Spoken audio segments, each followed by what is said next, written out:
In the name of my ancestors, peace forever and always. Welcome to another edition of the Reality's Temple on Earth. Of course, I am the host or the gatekeeper of this internet ministry. On YouTube, I am known as the mighty AngelsnupnupSEVEN, your brother and hopefully your friend, Taalik, Ibn'rad. I hope you enjoy the video that follows this introduction. Again, peace forever and always, and respect you.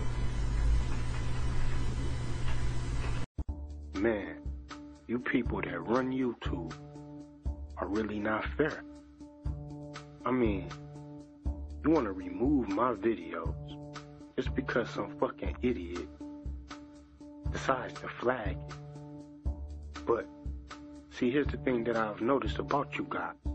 You want to remove videos from black people talking about racism and black issues. But when white people get up here on YouTube and say racist things about black people and make racial slurs, I don't see these videos being removed. I mean, I've actually flagged them myself. But I guess YouTube is just racist. And I mean, the censorship that you put on people, you say you don't allow people to promote hate speech. I mean, or you don't allow people to give hate speech or whatever. But you gotta ask yourself something. Really, YouTube, whoever is in control of viewing the videos that have been flagged, ask yourself something. Are you really just a racist? I mean, because it's happened time and time again. I've seen black people post videos, giving racial discussions. I mean, just bringing up the issue of race. And all it takes is one racist person to see that video and push flag, and it's removed immediately. But racist white people get up on YouTube and make videos all day long, calling black people racial slurs and stuff like that. And I have flagged some of these videos myself, and I put it into my favorites folder just to sit up and watch and see if it's really going to be removed. But it's never removed. So us black people, we need to get together and boycott YouTube, because YouTube is run by a bunch of racists, and this is really fucking ridiculous. I mean, it just doesn't make any fucking sense at all for YouTube to try to remove videos, and they only target the pro-black community. They only target videos of black people speaking upon issues of racism. I'm telling you. So, I mean, we as black people, we need to get together. We need to do something. We need to boycott YouTube. We need to fucking put our damn foot down and let these racist bastards know that we are not going to tolerate this. BlogTalk Radio. As we set fire to the Confederate flag, as we set fire to the sheets of the Klansmen, we remain proud to be African supremacists. You cracker-loving Uncle Tom house Negroes cannot infiltrate the structure of the African supremacists. We remain pure from the filth of interracial interbreeding. We remain pure from the filth of interracial relations. And last but not least, we remain pure of the pollution of Western civilization. One love under one nation. Africa, America. It's your brother, Tech 9, host of the African Supremacy Blog Talk Radio Show. And I just want to say, Black Power all of my brothers and sisters out there.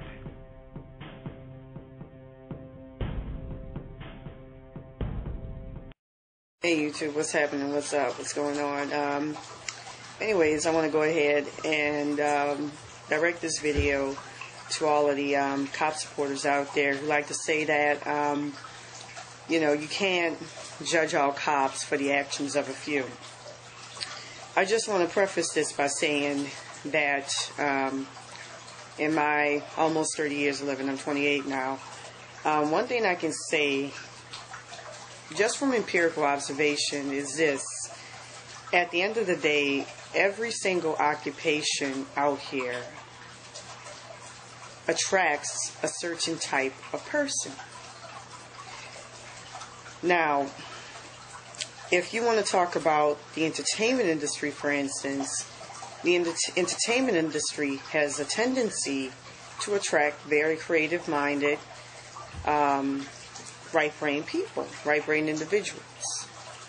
You know, it tends to attract, you know, very, you know, quirky, unusual, thinking outside the box type individuals who are usually right-brain. Same thing goes for the visual arts. For instance, you know, it takes a right-brain type mind to do all of this. You know, those are my artworks up there.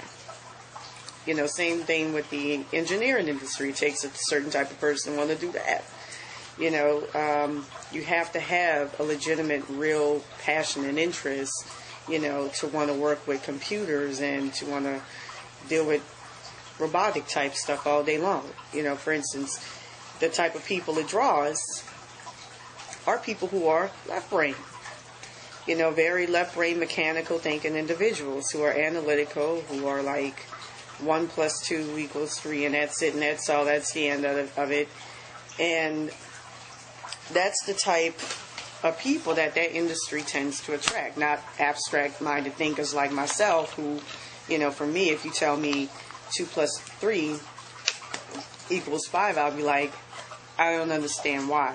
You know, for me, that's why I've never been great at mathematics, because unless I understand the why behind it, I just can't do it. Unless I understand the why behind it, I'm not going to get it, and I'm not going to be able to do it or function. That's why I excelled in geometry, you know, and mathematical geometry, because that was an abstract. I was dealing with an abstract. And the same thing goes for doctors and lawyers too. You know, for doctors and lawyers, if you want to be that again, it's a left brain profession. And this time around, though, it takes a certain ability to be able to deal with people. Like, you have to be a good, fairly good people person, fairly decent people person. And if you're not that, if you're not like that, you're not going to be able to do it. You know, I'm sorry. That's just the way it is. It's one of those things. And so, you know, with that said, you know, by the way, that's why my mom always told me, Raven, you never succeed at being a nurse, because, you know, you end up killing somebody because you're too scatterbrained and, again, you know, an abstract thinker. You know, you have some 1, 2, you know, it's a 1, 2, 3 profession where you have to do this and do that in order to acquire this, you know, get this result, but you still have to deal with people, because, you know, after all, you're dealing with people in some of their worst situations, especially if you're a doctor and especially if you're a criminal defense lawyer. And you have to be very persuasive and know the person's mind too, which, you know, unfortunately, a lot of visual arts types people like myself, we're not that great with dealing with people. We can pick up on things about people right away. Well, I know I tend to, but we're not that great with dealing with people. I don't like to have to deal with people, which is why I started doing what I'm doing for a living right now. You know, the sex work industry, you have to be a real sensual, sexualized, you know, sensuous person in order to do it. If you don't ooze it, if you don't have sexiness, regardless of how you look or what skin color you are, you're not going to be successful. Well, skin color does play a role, you know, and I'll explain that in a different video for another time. But, you know, at the end of the day, you have to like what you do or have a personality geared towards it in order to be able to do it and perform it, not just only successfully, but just, you know, to be able to deal with it on a daily basis too, which brings me now to the issue of cops. With the police industry, with the policing field, LE industry, It takes a certain type of person to do this. I'm about to describe this person. A couple of minutes. The policing industry is one of the rare civil servant jobs that you can get, that any regular person can acquire, that wields a substantial amount of power, where you have a substantial amount of control over other people. Well, that's a fact. You know, you may not be as high-flying as a CEO or as the people who control this nation, but you still have substantial power. You can send a person to their death. You can kill a person. You can, at the Oscar Grant case, you can determine whether you're going to let somebody keep their freedom or throw them in jail. You know, as I see with the sex workers out there every night when I do my cop watches, the stories I hear from them. I wish I could see it in person, get it on tape, because I'd love to put those bastards on blast for that. But, you know, they tell them, okay, you know, either you do this or you go to jail. You know, you have that power. Now, for all of these, you know, cop promoters out here, cop defenders out here who like to throw out that whole altruistic, well, you know, cops are in it to serve and protect. Protecting people does not require you having to have power over them.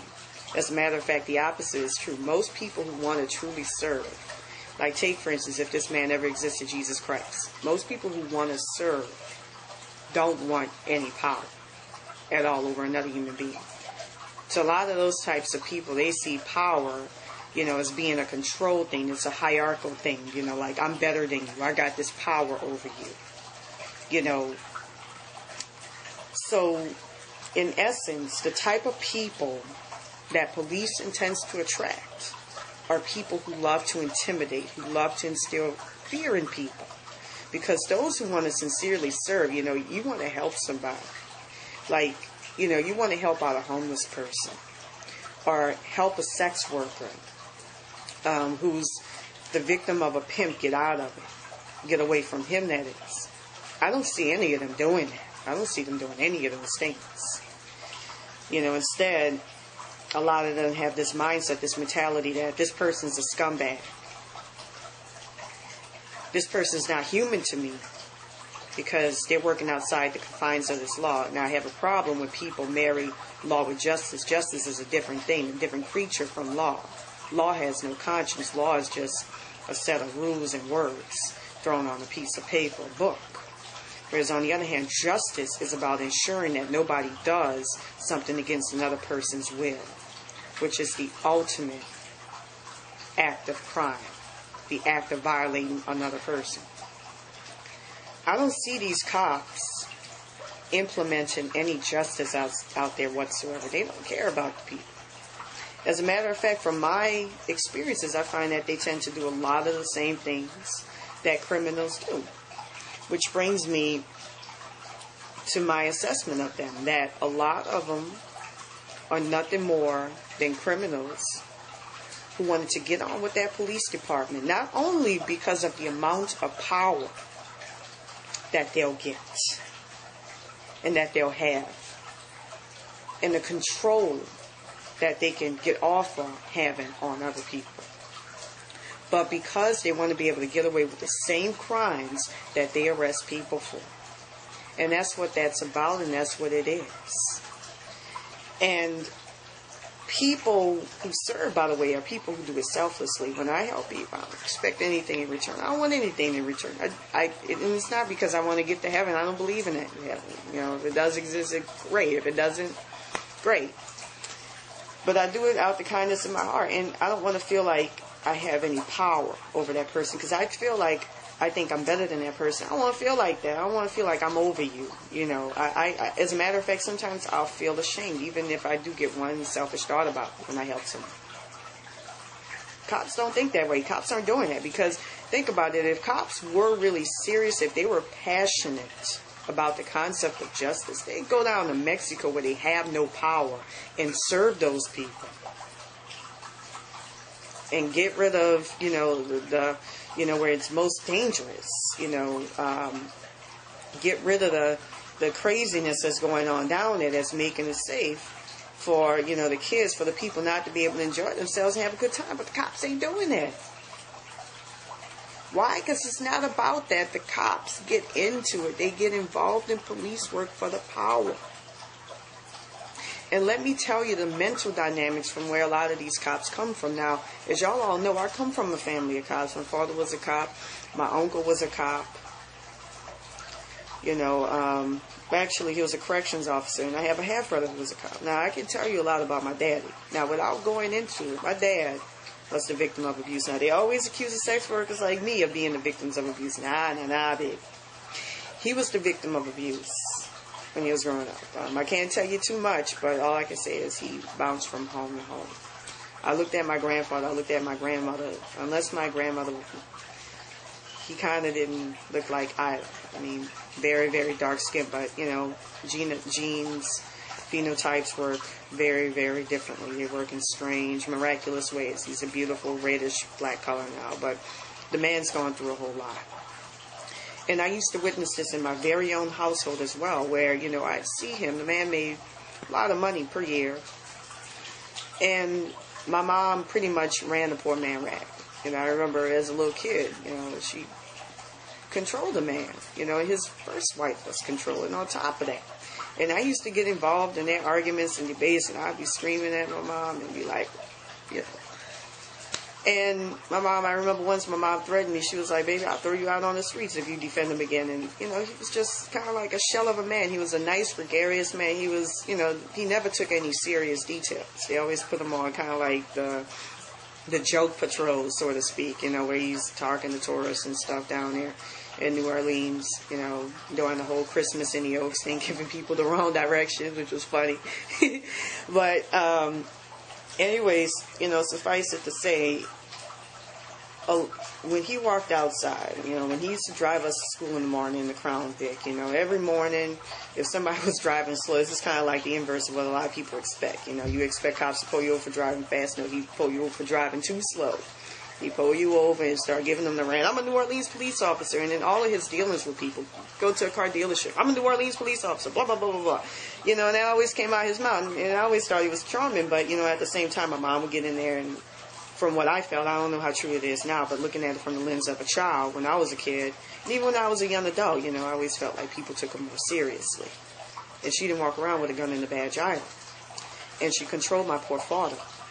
So I saw the evolution of where a lot of cops' mindsets come from, of where those, you know, poor children are coming from. I don't mean to put sympathy on them, but a lot of them, they come up from some screwed up circumstances. It doesn't excuse what they do, because after all, if you're the victim of a child molester, if you're the victim of sexual abuse or physical abuse yourself, you don't grow up and try to perpetrate that same pain and trauma that was visited upon you upon other people as well. You don't inflict that type of trauma upon other people. Now, I knew a friend of mine who is a psychologist, and he was telling me that a lot of his clients are angry young men. Guess who they are? Guess what their occupation is? Most of them are police officers. Most of them are cops. Now, years ago, back in Long Beach, I used to live in a halfway house, you know, a long time ago. And a lot of the young women in there, you know, a lot of them were like 30s, early 20s. They came from some pretty bad situations. The reason why I lived in there, by the way, is because I was short on money when I finally arrived out here in LA. I only had $600. So I needed a place to lay my head, and that was the first place that took me in. And, you know, being that I instinctively came from New York and housing was scarce up there, even if you were a millionaire, I just took the first thing. You know, not wanting to waste my time and waste my resources either. So I noticed, you know, I'm a very good judge of character, and I'm very, very good at observing people. And so, you know, I sat back and I noticed that, you know, a lot of these girls, you know, I call them girls too because of their mentality, their mind state, acted like, you know, the time when the age that they were whenever they were first molested or abused. They had one 30-year-old had a kid living there separately from me because she couldn't take care of it because she didn't have the mental faculties to take care of it. Her family had to. She was still a big fan of New Kids on the Block. I mean, you know, and the way she talked, you know, hey, oh my God, you know, light-skinned Latina Mexican. And she was just going out, oh my God, like a kid, like a child, talking like a preteen, pre-adolescent girl, which is probably when she first got molested. Now, a while back, I used to go to the LAPD diner because I kind of like looking at the cops in their uniforms. This was a long time ago, though. And I noticed how these young men, how these men acted. They acted like adolescent men. You know, they go around, woo, woo, woo, woo, woo. You know, even when I do my cop watches, even when I see them out there, especially when they're on the whole patrols, they act like young boys, like they ain't never seen tits, ass, and a pussy in their lives. And so I took what I learned from empirical observation at Long Beach at that halfway house, and I combined it with these fellows here, and I looked at it, and I connected the dots, and I put together, and I realized that they are the victims of abuse. And because they went through so much, they decided, yo, I'm going to get rid of my insecurity by becoming a police officer, by becoming a cop. That's going to take away the pain. And see, just like you got two sets of like, two types of child molestation victims, they can go either way. They can either become the type of person who's not like that, or else they can grow up to want to inflict that same trauma and pain upon other people that was visited upon them when they were a child. A lot of cops, unfortunately, choose the latter. They choose to go that way, and they choose to inflict that pain on a lot of people. And then you got some who join and say, hey, I'm not about that. I'm not going to do anything like that. And they go in the opposite direction. And unfortunately, you know, a lot of those get fired. Now, I may just talk about that in another video, or I might just do it here. But that's why cops, I feel, are the way they are. Because they're not right upstairs. And on top of that, getting back to, you know, the quote-unquote good cops getting fired. You know, there was a case not that long ago where they had a police sergeant and his wife been there for 20-some-odd years, been doing police for the LAPD. And so it was around the time of the Rampart scandal they found out that there was some discrepancies in the killing, the murder rather, of a man, man by LAPD officers. They found out that the man was not mentally ill, but mentally slow, mentally impaired, you know, had a deficiency in his mental acumen, ability to think. And they noticed that there was a, you know, it was a murder, you know, it was a rush of judgment. And they noticed that there was some disparities in the crooked cops' lies and reports. So instead of getting rewarded for their actions, rather, and these people, by the way, work for LAPD Internal Affairs, instead of getting rewarded by their actions, they kicked them out.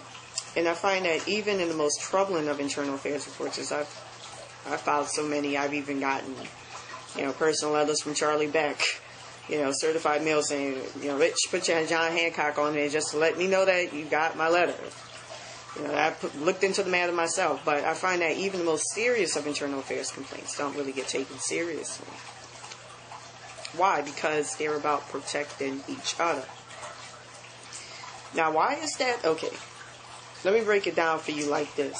You look at a corporation like Walmart, right? You waltz into Walmart. Walmart gives you a hard time because of your race, creed, skin color, your gender, whatever. Sexually harasses you, racially discriminates against you, calls you a negative anti-Semitic term or phrase. And all of a sudden, Walmart know that they're going to get hit with a lawsuit now because Walmart is smart. They're going to want to brush that under the rug by, you know, acknowledging that they're going to take care of it for you, that they're going to do something about it. They'll fire that person if they have to, especially if there's proof, because they don't want any bad publicity. Why? Because they have the EEOC looking over them to protect the employees who work there, supposedly. They have outside laws. They have the federal government looking over them. They have outside people, in other words, outside agencies, the EEOC, not the EEOC, excuse me, but various divisions that overlooks them to ensure that they're not discriminating or doing any, harmful, nefarious, perverted things to other people. Unfortunately, a lot of police departments, with the exception of LAPD and a few others, don't have that. A lot of them don't have any outside oversight over them. That's why for years people have been pushing for civilian oversight companies to overlook police departments around the nation, because you can't expect someone, especially with that much power, to police themselves. Because after all, if Officer Billy Bob is my best friend and I'm the sergeant, I'm the captain, you think I'm going to take your word if you come in there complaining about him? Or take his side, especially if you're a sex worker? I'd be like, get the fuck out of here, which a lot of police departments do when you come in there to complain and gripe about their officers. They're not going to take your side. They're not going to even want to hear your side. They're going to want to brush you out of there because they have the power to. Now, LAPD is the exception, but you look at their internal affairs, for instance, they all govern themselves. There's no civilians on board, no civilian oversight. The Inspector General doesn't really have any power over them. They just, forward them the internal affairs complaints, and that's it, and that's all. And that's not very effective. Because when you wield that much power, and when it's involving a culture, because LAPD, police departments, they have a culture.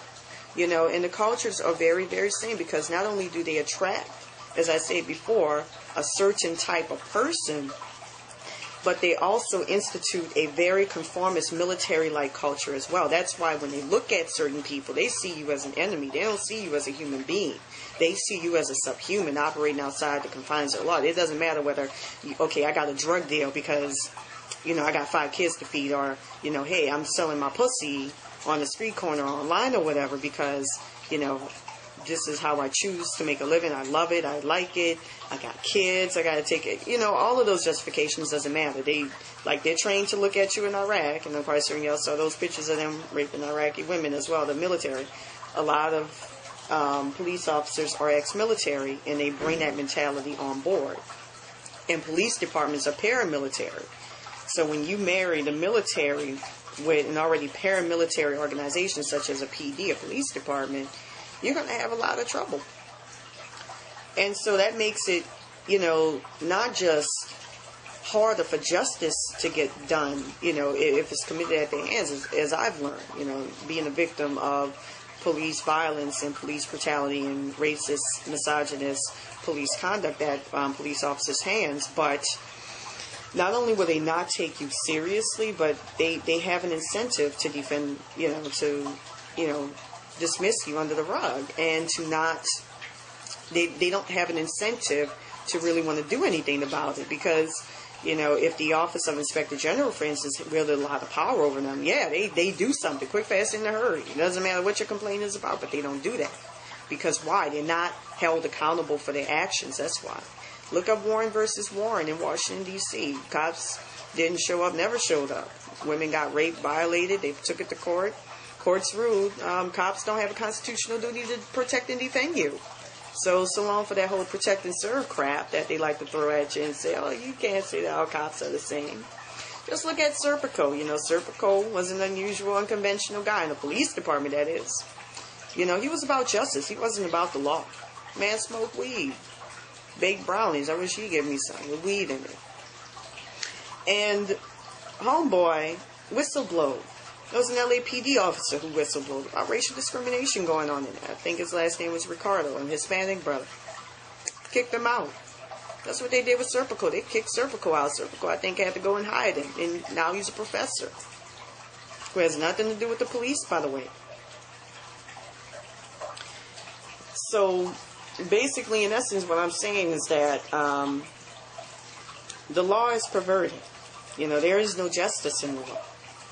And the law can definitely not be found in the cops, too, because, again, you're dealing with the very criminals, so-called criminals, that they are supposed to arrest. But as we see and as what goes on, they operate like a business. They have quotas to meet. They have to render so many tickets a day to fill a quota. And then, like a sex worker told me on the streets, they give you a kickback. They give them $100, $150 for each ticket that they write. It be for prostitution or drug dealing, whatever. jaywalking tickets. They give them kickbacks. It's one big system. It's one big machine. It's one big corporation. And it's about putting as many people in jail as possible for the prison industrial complex so that people can make money. That's why they make BS, bullshit arrests. Let me arrest people for survival crimes like drug dealing, petty theft, sex work, prostitution, especially streetwalkers who tend to be poor and black, and, put them in there where they can be put to work for lesser than what people in maquiladoras in Mexico and in China's Chinese sweatshops make per day. Much lesser. It's a new form of slavery with the cops acting as overseers and the people being jailed and arrested, becoming the new slaves. Coincidentally, are mostly black.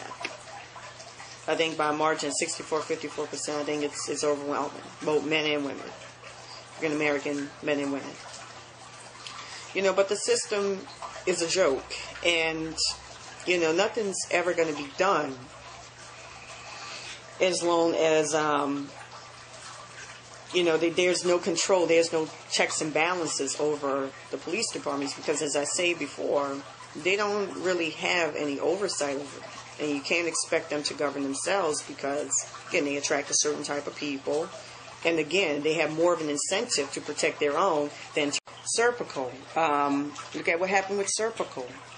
Look at what happened with the young man who ratted out the LAPD. They kicked him out. So the best thing that we as Americans, this is what I'm going to start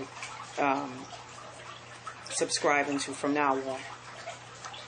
The best thing that we as Americans can resort to is self-defense. Self-defense is your natural human right. You have the right to defend yourself from the cops, from the pigs, from people trying to take your property, violate your body, violate yourself, all of those things. You have the right to defend yourself from that.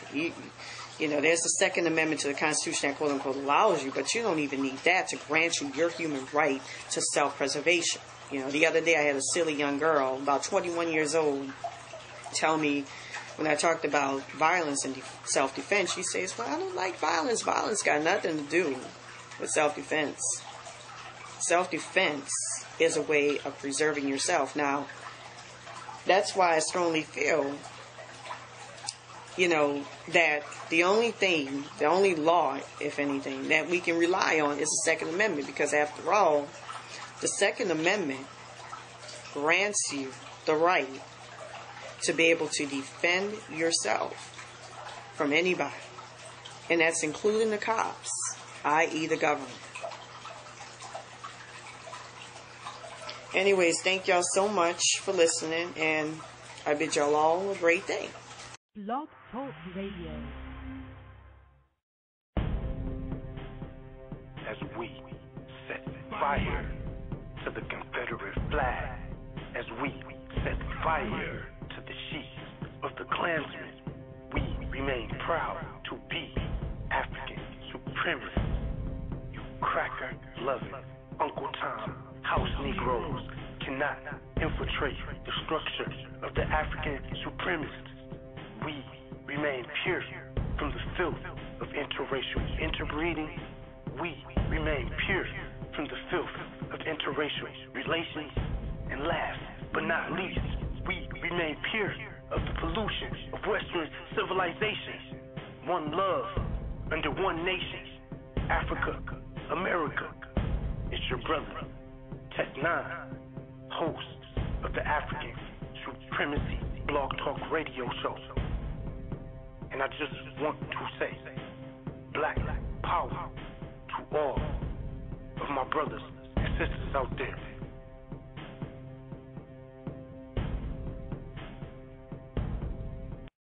Peace forever and always.